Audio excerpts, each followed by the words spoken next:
I'm going to talk about why it can be dumb to lift the suspension of a vehicle. Now, every time I find one of these vehicles that have been lifted up in the air, I can't help but remember the story about the old Canadian NHL hockey player. He was wearing a pair of these platform shoes when he went out drinking.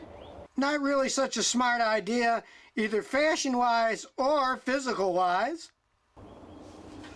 Then he broke both of his ankles and couldn't play ice hockey for a whole year. Lifting a truck basically does the same type of damage over time.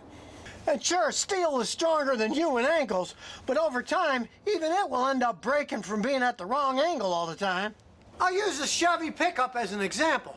It started out as a regular four-wheel drive Sierra pickup truck. But years later, someone came up with the idea of putting this giant lift kit on it. It is solid steel, I gotta admit, it's pretty well made. But by lifting it, you start to change all the angles of the steering and the drive shafts and the transmission. So things that were designed to work at one level are now at a different angle, and that causes wear problems over time.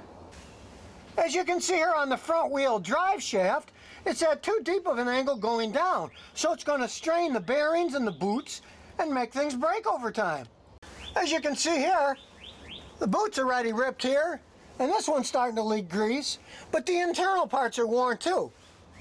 So raising the vehicle often causes the tires to wear out faster. It's bad enough that these big tires cost more money. You don't want them wearing out faster too.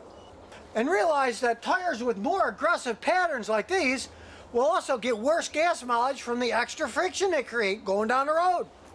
And most of these vehicles already got low enough gas mileage, you don't want to make it any worse. And raising it up can also make the drive shafts wear out faster. I've seen many drive shafts fall off on these race cars because they're at the wrong angle, then the joints wear out faster. And in a worst case scenario, I've seen them where the rear shaft of the transmission actually broke off. And if that happens, you're talking about a ton of money rebuilding the whole transmission because it was at the wrong angle, had too much stress, and then snapped right off. And of course, it can also lead to premature differential wear because that's now at the wrong angle. Instead of being straight, it's cantered up.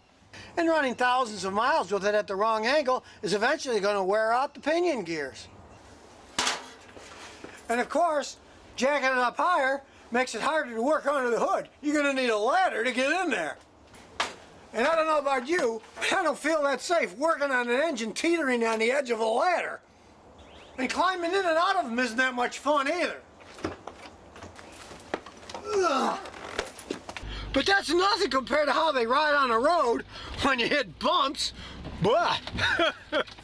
Because raising the suspension system really makes the ride extremely rough. And of course, it compromises the handling too. When you take corners, you better be real careful so you don't tip over being so high.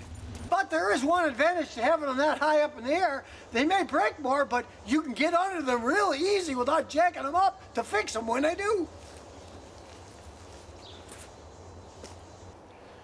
So unless you live in a swamp or are a professional monster truck driver, I wouldn't advise you to lift the suspension on your vehicle. And remember, if you've got any questions, just visit the Scotty Kilmer channel.